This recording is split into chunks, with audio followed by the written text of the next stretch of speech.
Good morning, Maple Ridge CRC Church family. Let me ask you this morning, what habits are you cultivating right now in the midst of your social distanced and self-isolated lives that have been turned upside down by COVID-19? I'm going to be honest with you, I'm starting to realize some of my habits need to be adjusted. Maybe some of you can relate. The saturation of news stories on the spread of the pandemic has become so alluring, it's hard to put my phone down, and I can't stop myself from reading yet another story, clicking on another link, hearing another perspective. How many cases are there in BC, in Canada, in the US, in the world? How long is this going to last? Until the end of April? May? Oh, at least until July, maybe longer? There might be a second wave? How are the markets doing? Have they hit rock bottom yet? What does the latest expert have to say? Are we flattening the curve yet? Do we need to do more? If you're like me, you're tempted to check the news again and again in the morning, in the middle of the day, and right before bed. Staying informed is not necessarily a bad thing. The problem I'm discovering is this: it can become an unhealthy habit to focus on the trouble. And it can become so easy to forget God in the midst of the trouble. When I do this, the crisis seems larger and larger, and God gets smaller and smaller.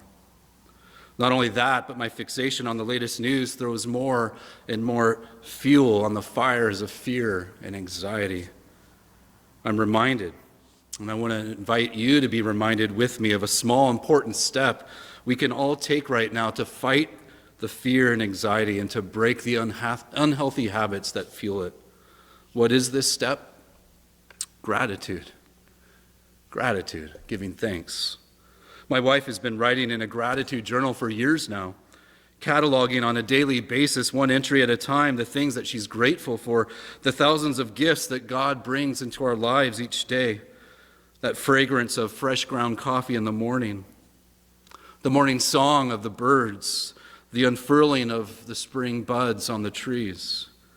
She was inspired by Ann Voskamp years ago. Ann, a mom, a farmer's wife, a blogger, now a best-selling author, writes and speaks about learning this discipline of giving thanks.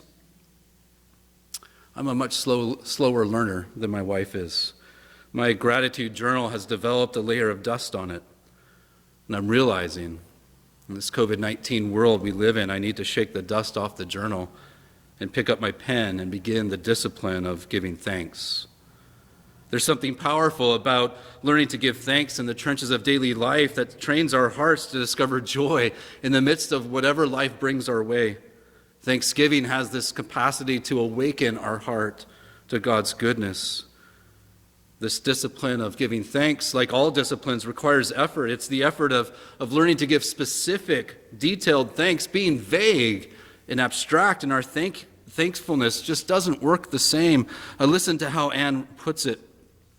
Slapping a sloppy brush of thanksgiving over everything in my life never leaves me deeply thankful for very few things in my life.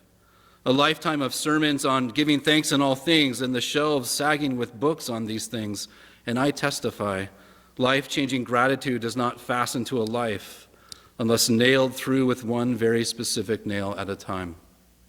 Think of the discipline of keeping a gratitude journal as this: doing the daily work of hammering one specific nail at a time into your heart and watching your heart grow in its capacity for gratitude, specific gratitude, learning to count the specific gifts and blessings that God brings each and every day. It's so vital right now to fight against the fears and anxieties. Giving thanks has a way to open our eyes to see God in the midst of our circumstances, to see God in the midst of the chaos that surrounds us. And as we see God, we learn to give thanks for God's goodness, fighting to name it. It's then that we discover and are reminded that God's gifts, God's blessings surround us daily, even and especially in the midst of the COVID-19 storm that we're living through.